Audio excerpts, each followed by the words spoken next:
Não? Deputado Ercílio Diniz. Depois, deputado Ercílio. Então vamos pular, Vossa Excelência. Deputado Carlos Jordi. Jordi. Boa tarde, senhores presidentes. Liga lá. Boa tarde, senhores presidentes, senhor ministro, senhores secretários. Queria fazer apenas aqui uma correção à colega que me antecedeu. Ela falou corte no orçamento. É um contingenciamento que ocorre em todos os ministérios, não só na educação. Isso daí é uma narrativa que eles ficam criando e nós sabemos para quê? Para fazer com que a opinião pública sedimente esse entendimento que, na verdade, é uma grande falácia. E também pegar aqui um gancho na fala de um outro deputado que falou a respeito do Queiroz, que deveria ser investigado. E, na verdade, o Queiroz não faz parte desse governo. O que ele tem que se ater é sobre Genuíno, Palocci, Lula, que foram presos nos governos passados. Esses sim fizeram parte dos governos passados. Então, vamos nos ater ao governo atual.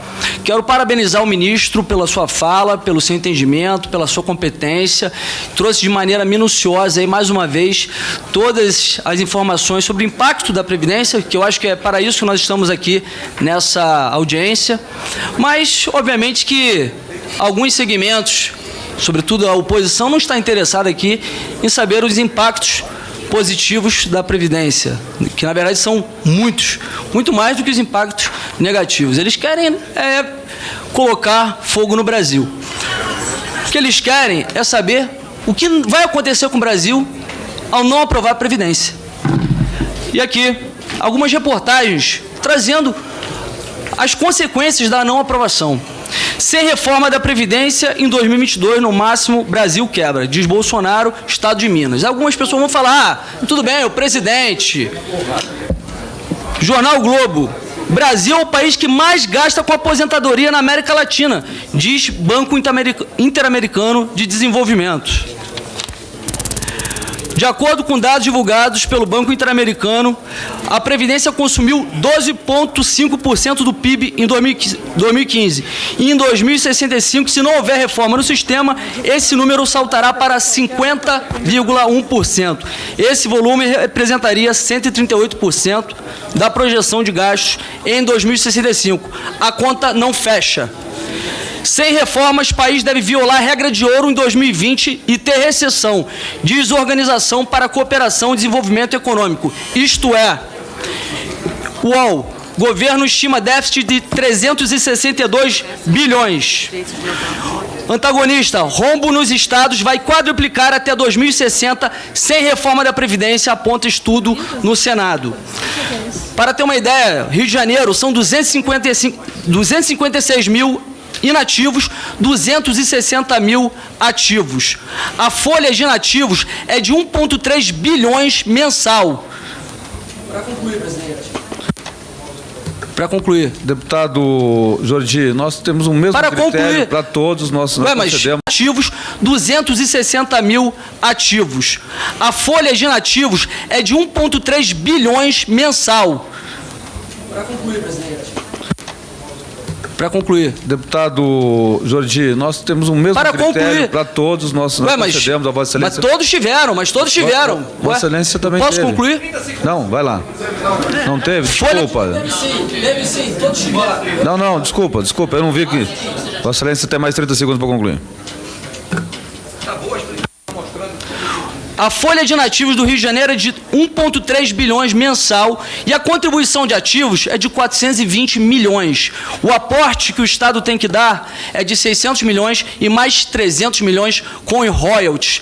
E é isso que nós não podemos mais suportar no Brasil. Nós temos que ter responsabilidade fiscal e é por isso que a medida do ministro e desse governo está correta. Obrigado pela sua presença e pela sua competência à frente desse ministério. Obrigado, deputado Jordi. Nossas desculpas pelo engano do tempo. Com a palavra, o senhor ministro. Deputado Glauber Braga, evidente que eu estava dizendo, eu sou muito crítico do gasto com juros de dívida. Eu acho que isso é um resultado, é uma herança, resultado de uma incompetência nossa de tentar frear a inflação só com política monetária, juro na lua, enquanto os gastos estão soltos. Então, eu sou muito crítico disso e eu, justamente, brincando lá fora, eu falei, olha, temos que acelerar as privatizações. E eu, sabendo que o presidente, inclusive, às vezes tem dúvida quanto à privatização, eu faço a brincadeira, eu falo, provocando, eu falo, tem que vender até o palácio dele, para reduzir a dívida. Tem que reduzir a dívida, porque isso é dinheiro que está faltando em educação, saúde, saneamento. Então, esse foi o contexto da venda do Alvorada. Vouchers para privatização, vouchers para a educação, seria a favor de privatização. A verdade é o seguinte, o setor educacional brasileiro já está, desde o Paulo Renato, quando ele desregulamentou, isso praticamente salvou a educação superior brasileira, porque como o governo não tinha recursos, naquela época 80%, 90%, 95%, era proibido ter educação com fins lucrativos. Então o resultado era tudo educação pública e não havia capacidade de gerar novas vagas. Quando ele abriu, desregulamentou para o ensino superior com fins lucrativos, o setor privado entrou e realmente trouxe hoje 75%, 76% é privado, que é o que realmente conseguiu garantir vagas para a educação superior. E o governo já gastava muito, porque o governo gastava muito mais em ensino superior do que em ensino básico. Isso é também outro equívoco. Quer dizer, você tinha 46 milhões de jovens, crianças, precisando de educação, isso sem contar a idade de creche, que é mais importante ainda, que é lá embaixo. E o governo gastava só com ensino superior. Eu mesmo fui produto dessa educação de ensino superior público. Eu estudei na Universidade Federal de Minas Gerais, que tinha uma qualidade boa e, no tempo, o que aconteceu é que eles não tinham capacidade de absorção. Então, o setor privado entrou e começou a investir nisso. Quando pergunta se eu acho... As respostas têm que ser objetivas. BPC R$400. Eu queria que o BPC fosse R$5.000. Eu adoraria que fosse. E eu entendo que a oferta deles, na verdade, foi uma escolha, uma opção. Você pode antecipar, se você quiser receber antes. Se você quiser esperar 65 anos, você recebe o salário mínimo. Se você quiser antecipar, você recebe menos do salário mínimo. Eu até conversando com eles internamente, eu falei, 400 é pouco, põe 600 pelo menos. O salário mínimo é 1.000, põe mais do que a metade, pelo menos. Mas esse tipo de coisa, nós conversamos entre nós e eu respeito profundamente os números, porque sem os números é opcional. É opcional. Então, entre nós, quando a gente conversou, tem que ser opcional, não pode ser obrigado. Tem que ser opcional. Quem quiser fica no regime antigo, porque entrou com o espírito de liberalidade. Quem quiser receber um pouco antes, recebe um pouco menos. Quem quiser receber depois, recebe mais. Os dados de previdência do Chile, evidente que oscilam mesmo, depende de em que época que você calcula, com que taxa que você calcula. Eu não tenho checado o Chile recentemente, porque eu acredito no que... Quer dizer, você quando se pergunta por que os ricos são ricos, vocês acham que eles trabalham mais do que a gente? Ou eles capitalizam os seus fundos? Então, é uma coisa que eu fico, às vezes, impressionado com a nossa dificuldade de aceitar uma coisa elementar, que é o seguinte, olha, eu tenho duas opções, o jovem chegou, ele contribuiu, eu boto numa conta para capitalizar, ele está agindo como um rico, ele vai capitalizar e vai ter mais recursos lá na frente. A outra é o seguinte, consome esse negócio hoje, acabou. Você não levou nada para o futuro. Então, criar um sistema onde você tenha, sim, a solidariedade, mas que você leve recursos para o futuro, é a defesa de uma nação. Eu não tenho a menor dúvida disso. Os Estados Unidos hoje usam o 401k, o 401k, que é o sistema deles de permitir que se capitalize por fora. Todo mundo sabe disso. E quando se diz, mas 30 países foram para a capitalização e alguns voltaram, a grande pergunta é o seguinte, por que os 30 foram para a capitalização? Porque a repartição quebrou. Então, eles tiveram que ir para lá. Agora, como o juro ficou em zero muito tempo no mundo, capitalização com zero não capitaliza. Aí você tem que voltar para a repartição. Bom, o deputado Edmilson, o governo não tem... o FRJ, cortes versus contingenciamento, exato. Na verdade, são contingenciamento, ainda não é corte. Não se pode dizer ainda que cortaram alguma coisa. Se cortaram, cortaram errado. Não pode cortar. É contingenciamento, não cortou ainda. O corte é se em setembro a economia não tiver reagido, faltar isso, faltar aquilo, aí está se avisando que, olha, vai ter problema. Mas não é um corte, é um contingenciamento. Tem vídeo do Lula explicando a diferença entre corte e contingenciamento, porque ele teve que fazer também, entendeu? Tem vídeo, se precisar eu mostro. A outra observação que foi feita pelo deputado Edmilson, que cruzou os braços, o governo cruzou os braços, o governo... mas ele mesmo fala, nós estamos numa crise terrível, mas está havendo algum aperfeiçoamento do Minha Casa Minha Vida, então não está de braço cruzado, está aperfeiçoando Minha Casa Minha Vida. Perguntou também, eu acho difícil, né? O governo chega e diz o seguinte, olha, eu vou, é um ataque contra a corrupção, contra a roubalheira, contra crime, o governo em um mês manda uma medida anticrime para o Congresso, e em um mês manda uma medida de reforma da Previdência, aí passam 3, 4, 5 meses, aí se fala assim, pô, não fizeram nada, eu pergunto, bom, chegaram aqui 2 emendas há 4 meses, é a única coisa que eu posso dizer. Então eu não vejo ninguém de braços cruzados, eu suponho que está todo mundo trabalhando, né? Só não aprovou porque não deu tempo ainda, mas eu não estou vendo ninguém de braços cruzados. As reformas chegaram há 4 meses, eu suponho que está todo mundo trabalhando, é o que nós estamos fazendo aqui, estamos explicando, está reagindo, está vem e volta. Eu acho que isso é o tempo da democracia. Nem vocês podem dizer que nós estamos de braços cruzados, nem nós vamos dizer que vocês é que estão atrasando. Ninguém vai dizer isso. É o rito normal de uma democracia. Deputado Ivan Valente, reforma tributária, lucros, dividendos, herança, etc. Eu tenho algumas dificuldades. Por exemplo, eu sou um cara que eu gostaria de acelerar privatizações. O presidente tem preferência. Ele, por exemplo, não era privatista. Ele diz, não, hoje eu reconheço que está faltando dinheiro, saúde, educação, não tem sentido a gente ficar carregando Correios com um buraco danado, quebrando inclusive os fundos em cima, sem poder resolver o problema. Então, talvez seja melhor privatizar. Então, isso é um processo. A mesma coisa os impostos. Durante a campanha, o presidente disse, não vamos aumentar impostos. Não vou criar nenhum imposto novo. Então, isso para uma equipe econômica cria uma limitação, sim. Agora, eu posso fazer o seguinte, os impostos sobre lucros são 34, são sobre as empresas. Eu posso estimular um reinvestimento, eu posso falar assim, olha, eu vou botar imposto sobre dividendo, na hora que sair para a pessoa que é rica e vai receber, ela paga. Mas se deixar dentro da empresa, não, porque aí eu estimulo o reinvestimento. Então, dentro dos parâmetros que nós tivermos, nós vamos estar trabalhando para isso. A outra pergunta é, tecnicamente, se abono é previdenciário, é de natureza previdenciária, sim. Está na Previdência. Está na Previdência, está escrito, olha, até 2 salários mínimos acontece isso, é dado um abono, isso está lá na Previdência. Então, tecnicamente embora eu reconheça que quem tem 2 salários não é rico. Não é rico, ninguém está falando disso. Justamente quando você pega a trajetória futura, a incidência, eu repito, ela está pegando justamente o pessoal que se aposentava com 40 e poucos anos, com gordos salários, e que inclusive me foi perguntado, eu vou chegar lá mais adiante com o deputado Elias, que pergunta exatamente o que é privilégio. Só vou responder antes o que é o Macri. Falou-se do Macri.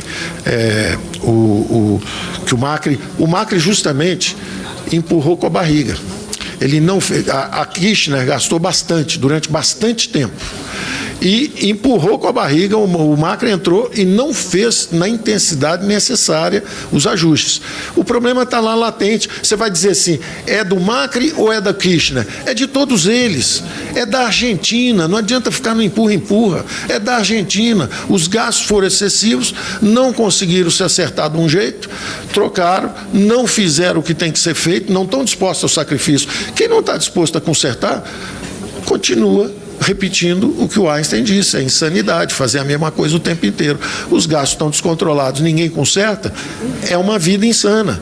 Os países ficam em vidas insanas, anos, décadas às vezes. A Argentina já foi a 6º país mais rico do mundo, até que foi picado por um vírus, que eu também não vou dizer qual é. O deputado Rui, também, ainda conversando sobre isso, eu respeitosamente elogio o Bolsa Família, mas nem elogio é compreensível. Quando você elogia, parece que é ofensa. Então, eu quero repetir que eu elogiei o Bolsa Família e parecia ofensa. Agora, muito educadamente e respeitosamente, perguntou se eu tenho experiência. A minha experiência foi de criar muito valor para fundo de trabalhador, devolver 2, 3 vezes o dinheiro. Ao contrário, aí eu pergunto se a sua experiência é com gente que fez a mesma coisa ou com gente que derrubou. É uma pergunta também, sem ofensa nenhuma, por favor. O senhor me perguntou sobre a minha experiência, eu estou perguntando sobre a sua, respeitosamente. E eu não interferi em nada, hein? Eu não interferi em nada. Não, só indicaram pessoas para os fundos, eu estou só perguntando. Eu indiquei pessoas para gerir um fundo, tá? Então, por favor, cada um sabe sua experiência de vida e a justiça está aí para isso. A justiça está aí para isso. Vamos lá, vamos. Não, o que eu geri, eu devolvo 2, 3 vezes o que eu pego. Tem gente que pega e some com o dinheiro, inclusive quebra tudo. E não quebra só o fundo, não. Quebra a fundação, o banco, quebra tudo. Quebra o país, quebra tudo. Mas, evidentemente, eu não estou me referindo a ele. Respeitosamente, eu jamais me referiria a ele assim. Bom, agora o deputado Elias perguntou exatamente o que eu entendo por privilégio. O que eu entendo por privilégio? Eu vou ser específico. Privilégio é um funcionário do Legislativo, o salário médio é 20 vezes o salário médio do regime geral. Isso é o que eu entendo por privilégio. Resposta específica. O salário médio de um auxiliar funcionário do Legislativo, não estou falando dos senhores, estou falando dos seus funcionários, é 20 vezes o salário médio do trabalhador brasileiro. Isso é o que eu entendo por privilégio, é isso que está sendo cortado. Pessoal, eu estou sendo específico, eu estou dando uma resposta específica, R$28 mil, vou repetir alto para a mídia entender, R$28 mil é o salário de um funcionário do Legislativo, R$1.300 é o salário de um aposentado do INSS. Isso é que eu entendo por privilégio. Esse é um privilégio. A perguntou qual era o privilégio. Eu estou dizendo qual é o privilégio. Privilégio não é regime geral. Se o senhor não quer. Não, privilégio. Privilégios no regime geral tem também. Por exemplo, os senhores políticos vão se aposentar com 5.800, que vai ser o teto, igual todo mundo. Esse privilégio vai embora também. Vocês estão no regime geral. Respondi, então, nos dois sistemas. Agora, por favor, deixa o seu objetivo, que eu tenho só 10 minutos.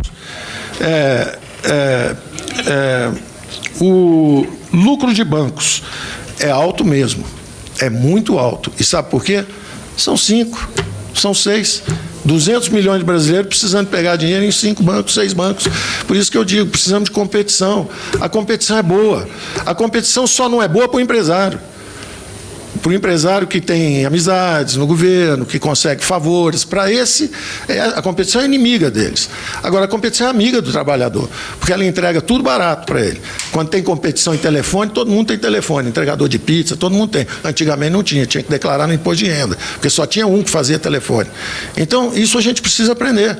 Os lucros são enormes nos bancos, são mesmo excessivos. Tem 4 bancos.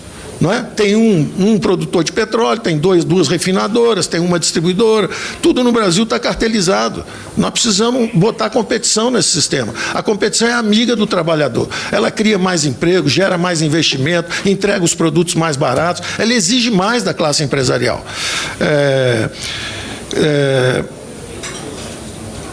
A deputada Alice Portugal me fez algumas perguntas.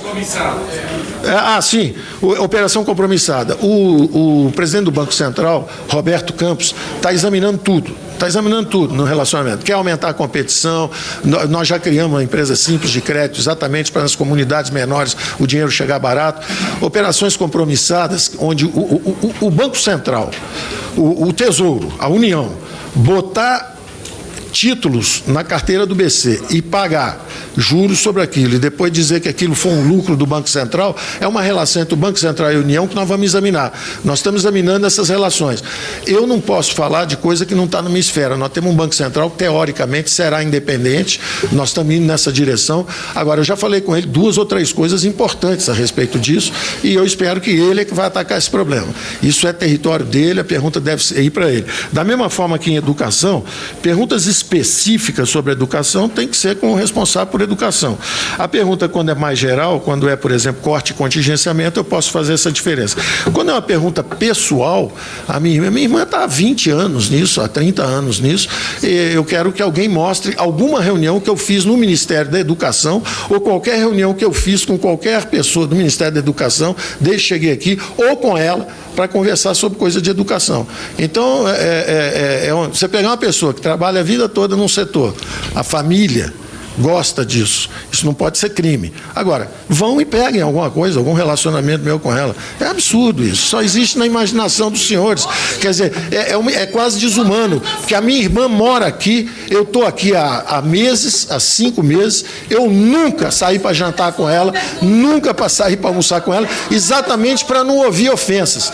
Mas não é ofensa, é uma pergunta, eu estou só respondendo. Então eu respondo o seguinte, eu não tenho corte e contingenciamento, são coisas diferentes. Eu não tenho como responder coisa assim, entendeu? Isso desculpe, senhor. Eu posso fazer uma exigência para ela. Ou eu peço demissão, ou ela vai embora do país enquanto eu estiver aqui. Vocês têm que pensar um pouco antes de fazer essas ofensas. Vocês andam em territórios diferentes e depois você acha que todo mundo anda no mesmo território. Pelo amor de Deus. Pelo amor de Deus. Não sei, a senhora não sabe o meu, eu não sei o seu.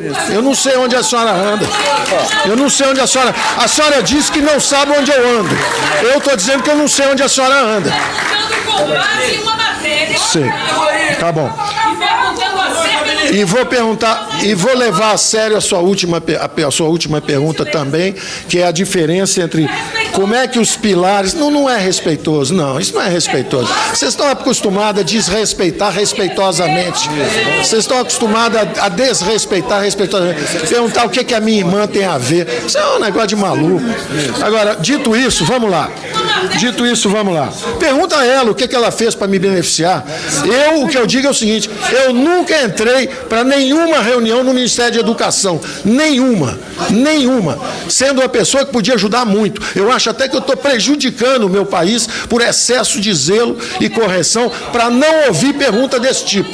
Porque eu conheço o setor e não estou falando sobre o setor. Bom, dito isso, a diferença entre os pilares. Vamos voltar para a pergunta respeitosa. Como é que pode alguém que não contribui, um sistema que tem só uma contribuição, como é que ele pode melhor que o outro, se ele não tem os 2 pilares ou os 3 pilares, etc. Primeiro, os 3 pilares seriam a contribuição do empregado, do trabalhador, o segundo pilar seria a solidariedade do governo, o terceiro pilar seria o da empresa.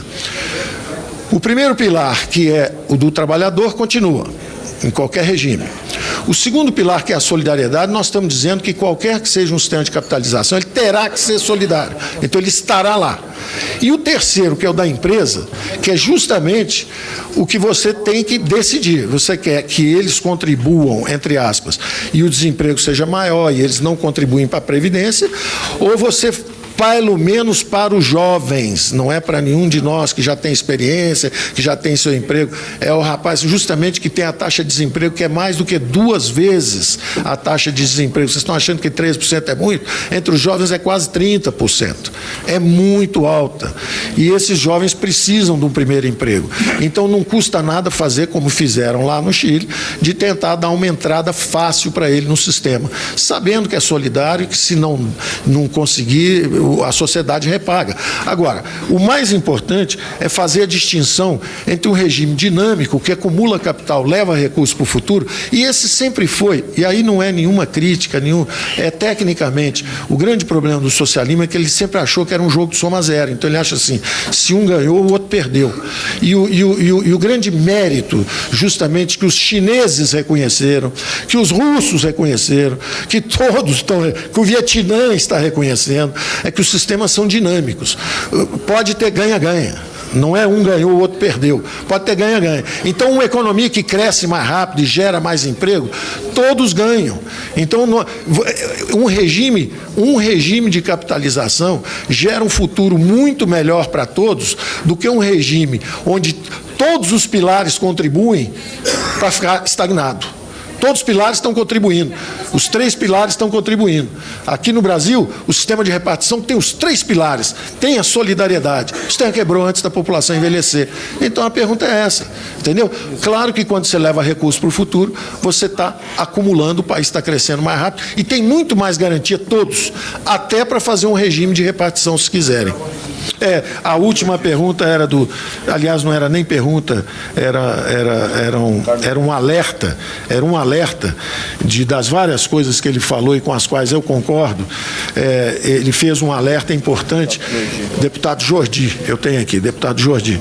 Ele fez um alerta importante que é o seguinte: esse alerta é muito importante, porque ele não se aplica só à União, ele se aplica também a todas as prefeituras e estados. O que está acontecendo hoje é o seguinte: já atingiu, na maioria dos estados e municípios, os gastos com pessoal já chegaram a 70%, 40% em alguns estados com inativos e 30% com ativos, ou seja, 70% dos gastos públicos já são só com pessoal. Então, em muito pouco tempo, vai faltar dinheiro mesmo para saúde, para educação, para saneamento, para tudo. Porque a máquina não está processando bem esses recursos, ela está destruindo esses recursos, está consumindo esses recursos e não está conseguindo sequer pagar, não vai conseguir pagar nem o funcionalismo, nem as aposentadorias. Essa reforma não é uma reforma que a gente goste de fazer. Nós não estamos fazendo isso porque é bom, porque é bonito, porque... Não é porque não há alternativa. Não há alternativa. Tá certo? Agora, os senhores estão perfeitamente na capacidade decisória de fazer essa reforma e não fazer a capitalização depois. Não existe, não é uma ligação, não é indissociável, tá certo? Isso não é indissociável. Os senhores têm alternativa. Essa ideia do regime de poupança garantida é uma alternativa para os jovens, que os senhores vão examinar e dizer sim ou não. Agora, expliquem para os filhos depois. Preferi não, porque eu queria que você viesse contribuir com o meu. Sobre o nome da solidariedade, eu botei você nesse barco que está afundando. Expliquem isso depois para gerações futuras, sem problema nenhum. Sem problema nenhum. Comigo, sem problema nenhum. A minha obrigação é esclarecer. E a minha obrigação é acatar o resultado escolhido final. Com todo respeito. Obrigado, ministro. Só um minuto, deputado Rui Falcão. Ministro,